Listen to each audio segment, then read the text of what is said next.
वाढत्या विद्यार्थ्यांच्या आत्महत्या, आगीच्या घटना, सोयीसुविधांचा असलेला अभाव, कोणतेही धोरण किंवा नियम नसतानाही देशातील अनियंत्रित खाजगी कोचिंग सेंटरची संख्या वाढतच आहे. कोचिंग सेंटर्सने विद्यार्थ्यांकडून भरमसाठ फी आकारणे अशा अनेक समस्यांकडे वेळोवेळी शासनाचे लक्ष वेधण्यात आले. अखेर केंद्राकडून कोचिंग सेंटरसाठी नियमावली जाहीर झाली. 16 वर्षांखालील मुलांना कोचिंग सेंटरमध्ये प्रवेश देता येणार नाही.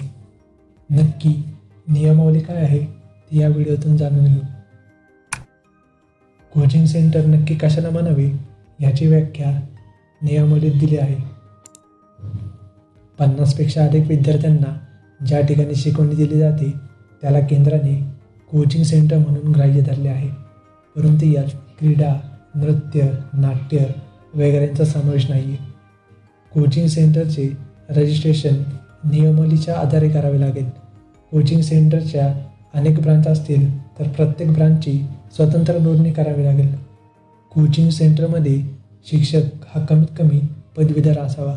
प्रवेशासाठी कोणत्याही दाव्याशी संबंधित दिशाभूल करणाऱ्या जाहिराती करू नयेत. तसेच 16 वर्षांखालील विद्यार्थ्याला प्रवेश दिला जाऊ नये.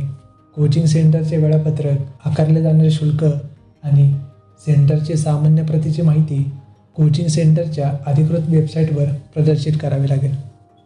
एखाद्या विद्यार्थ्याने क्लासची फी पूर्ण भरली असेल आणि ठराविक कालावधीत त्याला क्लास सोडावासा वाटला तर त्याची पूर्ण फी परत करावी लागेल. तसेच विद्यार्थी जर क्लासच्या हॉस्टेलवर राहत असेल, ठराविक कालावधीत त्याने हॉस्टेल सोडले तर ती ही फी त्याला परत करावी लागेल. कोचिंग सेंटरला फक्त नोंदणीकृत कोचिंग सेंटर वापरणे बंधनकारक आहे. कोचिंग सेंटरच्या मूलभूत रचनेत प्रत्येक विद्यार्थ्यांसाठी 1 चौरस मीटर क्षेत्रफळ असावे. सेंटरमध्ये प्रथमोपचार किट, आपत्कालीन सेवांसाठी डॉक्टर, पोलीस, अग्निशमक दलाचे हेल्पलाईन नंबर तसेच CCTV कॅमेरे बसवण्यात यावेत. विद्यार्थ्यांच्या तक्रारीसाठी सेंटरमध्ये तक्रार पेटी असावी. या तक्रारींचे निवारण करण्यासाठी एक समिती असेल.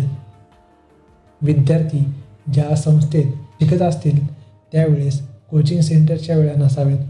कोचिंग सेंटरमधील विद्यार्थ्यांसाठी व शिक्षकांसाठी साप्ताहिक सुट्टी सुनिश्चित करावी लागेल. दिवसाचे केवळ 5 तास कोचिंग सेंटरला शिकवणी घेता येईल.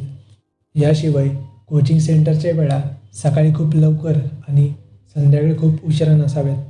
नियमांचे पालन केले नाही तर दंड आकारण्यात येईल.